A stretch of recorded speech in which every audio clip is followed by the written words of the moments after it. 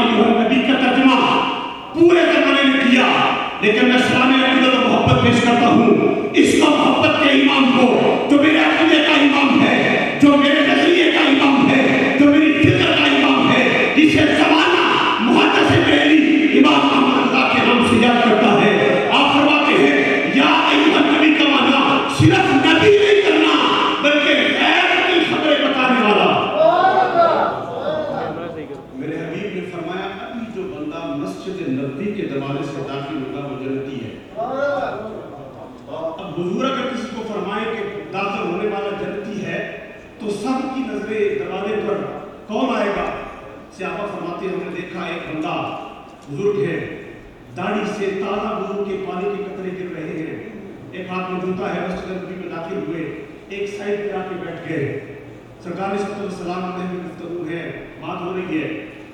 تھوڑی دیر کے بعد انہوں نے نماز ادا کی، وہ چلے گئے۔ دوسرا دن آیا،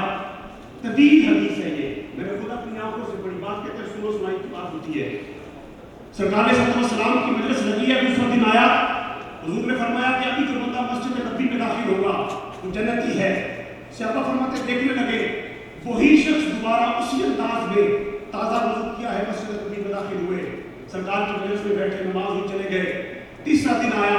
حضور نے وہی جملے ارشاد فرمائے، میرا غیب دان نبی جانتا ہے اس کی نیکیاں کتنی ہیں، اس کے گناہ کتنے ہیں، اور اس کا حشر کیسے ہونا ہے، اور حشر کے بعد اس کو مقام کیا ملنے والا ہے۔ اس لیے بارگاہ مصطفیٰ میں ام المؤمنین سیدہ طیبہ طاہرہ حضرت عائشہ صدیقہ سچے بات کی سچی بیٹی، وہ عائشہ صدیقہ جنہیں عرش اعلیٰ سے مصطفیٰ کے خدا کا سلام آیا کرتا ہے۔ آپ تشریف فرما ہے، تاروں بھری رات ہے، آسمان کی طرف دیکھ کر فرط محبت میں ام المؤمنین حضرت عائشہ پوچھتی ہیں اے میرے آقا آسمان کے تاروں کے برابر بھی کسی کی نیکیاں ہیں؟ ام المؤمنین کا یہ جملہ اس عقیدے کی وضاحت کر رہا ہے کہ ام المؤمنین جانتی ہے کہ جتنے آسمان کے ستارے ہیں میرے آقا آسمان کے ستاروں کو بھی جانتے ہیں، اور اپنی امت کے اپنے اصحاب کے نیک اعمال کو بھی جانتے ہیں۔ عرض کی یا رسول اللہ آسمان کے ستاروں کے برابر کسی کی نیکیاں ہیں؟ سرکار نے فرمایا ہاں، میری امت میں ایک ایسا شخص ہے جسے عمر بن خطاب کہتے ہیں۔ سبحان اللہ۔ آگے حدیث طویل ہے لیکن بات یہ اس کا نام سرکار صلی اللہ علیہ وسلم جانتے ہیں کہ عمر بن خطاب کی نیکیاں کتنی ہیں، آسمان کے ستارے کتنے ہیں۔ عرض کی یا رسول اللہ سرکار صلی اللہ علیہ وسلم نے فرمایا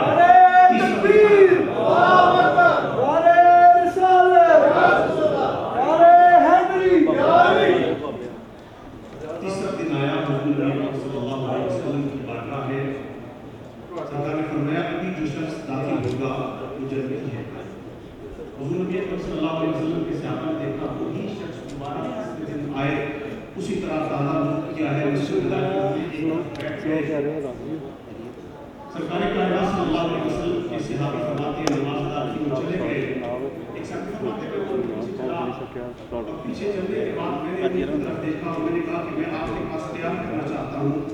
3 راتیں انہوں نے ان کے پاس قیام کی ان کا عمل دیکھنے کے لیے کہ کون سے نیک اعمال کرتے ہیں، کون سے اچھے افعال کرتے ہیں، اور فرماتے ہیں کہ میں نے دیکھا 3 دن تک ایسا خاص نہیں کیا، رات کو شام کی نماز پڑھتے ہیں، صبح ساری رات سوتے رہتے ہیں، اور تیسرے دن سے ابھی فرماتے ہیں جانے لگا تو میں نے